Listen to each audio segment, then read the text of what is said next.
A child's body, burned beyond recognition, was found in a Swiss chalet.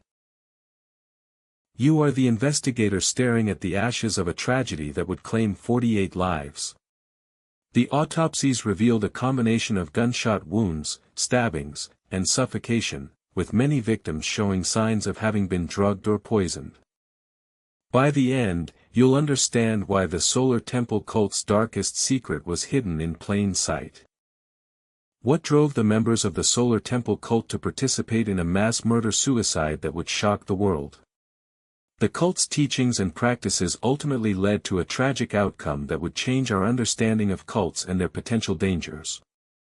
The Solar Temple cult was founded in 1984 by Luc Jouret, a Belgian homeopathic doctor who spent evenings polishing his collection of antique medical texts, and Joseph D. Mambro, an Italian-Argentine occultist who habitually lit a single incense stick before every meeting. The cult's teachings were a mix of Christianity, mysticism, and esotericism, with a strong emphasis on spiritual purification and the attainment of a higher level of consciousness. Luc Jouret was a charismatic leader, known for his intelligence and charm, while Joseph D. Mambro was a skilled manipulator, with a talent for recruitment. As the cult gained a significant following in the 1980s and 1990s, particularly among the wealthy and educated elite in Europe and North America, its leaders began to build a complex web of deceit and manipulation. If you want to see where this goes, hit subscribe, because what comes next changes everything. Within 6 hours, the Swiss chalet would be engulfed in flames, and the true horror of the Solar Temple cult would be revealed. The night the chalet burned, the wind carried a faint scent of pine sap mixed with the acrid tang of charred plastic. The first responders arrived to a scene where the front door hung ajar, its hinges squeaking in the cold night air. A low, steady crackle of fire still whispered from the shattered windows, as embers fell like slow-moving ash.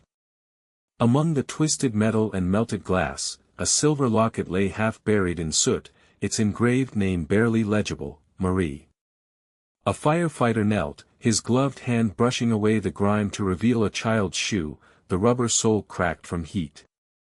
The camera lingered on the flickering flames reflected in his visor, the heat radiating like a living thing. In the distance, a siren wailed, its mournful note rising above the crackle, marking the passage of time as the blaze devoured the building. Inside the coroner's lab, the air was thick with the metallic scent of blood and a faint antiseptic sharpness.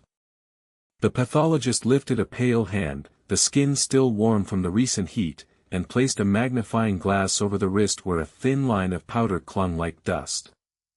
The sound of the stainless steel tray sliding across the table punctuated the silence, each movement deliberate, each detail exposing the cruel choreography of the final moments.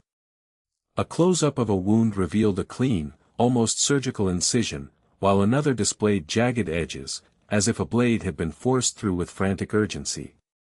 The investigator's pen scratched across the report, the ink a stark contrast against the stark white of the page, each line a cold testimony to how the victims had been subdued before the fire claimed them. The next morning, a sunlit courtyard at the cult's headquarters in Geneva was hushed, the stone benches slick with dew. Inside a modest room, Luc Jouret stood before a small group, his voice soft as he turned the pages of an old manuscript, the paper whispering under his fingertips. He adjusted his cufflinks, a pair of tiny silver keys, before looking up, his eyes catching the glint of a single chandelier that cast prismatic light across the room. Joseph D. Mambro entered, his coat rustling like dry leaves, carrying a leather-bound ledger he guarded as if it were a heart. He placed it on the table with deliberate care, the thud echoing softly, then began to speak, his words measured, each pause filled with the distant hum of a rainstorm outside. The scent of incense swirled, the smoke curling around their heads like an invisible veil, as the followers leaned in, their breath synchronized with the rhythm of the speaker's cadence. The investigation into the Solar Temple cult's activities revealed a complex web of deceit and manipulation, with cult leaders using a variety of tactics to control their followers, including emotional manipulation, financial exploitation, and physical abuse. The cult's teachings emphasized the importance of spiritual purification and the attainment of a higher level of consciousness, but the means by which they achieved these goals were often brutal and inhumane. As the cult's followers became more deeply embroiled in its activities, they began to lose touch with reality, and their actions became increasingly erratic and violent. The police recovered a series of handwritten letters, the paper brittle, each sheet soaked in a faint oily residue that glistened under the interrogation room's fluorescent lights. The letters spoke of transit and ascending, words that seemed to echo through the corridors of the mansion, leaving a lingering resonance that unsettled anyone who read them. New evidence has come to light that suggests the Solar Temple cult was not just a simple cult, but a complex organization with a sophisticated system of recruitment and control. The cult's leaders used a variety of tactics to attract new members, including promises of spiritual enlightenment and financial success, and once they had joined, the cult's followers were subjected to a regime of physical and emotional manipulation. Documents uncovered from a hidden safe showed financial ledgers where donations were recorded in cryptic code, the numbers flashing on the screen like a secret language. In a recorded interview, a former member described the nightly rituals: candles flickering, a low chant drifting through the stone hall, the soft rustle of silk robes sliding across marble floors, and the sudden, sharp inhale of a participant as a dose of sedative slipped into a glass of wine. The twist in the Solar Temple cult story is that its leaders believed the world was about to enter a period of catastrophic change, and that only those who had achieved a certain level of spiritual purity would be able to survive. This belief was used to justify the cult's brutal actions, including the murder of its own members, and it raises questions about the nature of cults and the psychological dynamics that drive their behavior.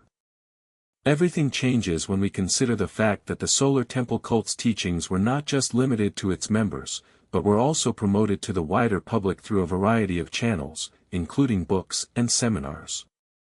The cult's leaders were skilled marketers, and they used their charm and charisma to attract a wide following, many of whom were unaware of the cult's true intentions.